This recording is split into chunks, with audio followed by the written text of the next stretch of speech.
പുള്ളിപ്പാവാടക്കാരി നീ അരികിൽ വന്ന് പുള്ളിപ്പൂമ്പാറ്റയായി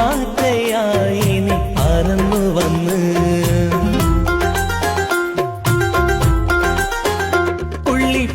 പുള്ളിപ്പാവാടക്കാരി നീ അരികിൽ വന്ന് പുള്ളിപ്പൂമ്പാറ്റയായി നീ പറന്നു വന്ന് എന്നുമെന്നും എന്റെ കാതിൽ കഥ പറഞ്ഞ് എന്റെ ബാല്യകാല സഖിയായി കഴിഞ്ഞോളല്ലേ എന്നുമെന്നും എന്റെ കാതിൽ കഥ പറഞ്ഞ് എന്റെ ബാല്യകാല സഖിയായി കഴിഞ്ഞോളല്ലേ 1 2 3 4 എണ്ണി പഠിച്ച് പണ്ട് പള്ളിക്കൂട മുറ്റത്താകെ ഓടിക്കളിച്ച് ഒന്നും ഒന്നും രണ്ടാണെന്ന് നമ്മൾ പഠിച്ച് എന്നാൽ നമ്മൾ രണ്ടും ഒന്നാണെന്നും കൽവിൽ നനച്ച്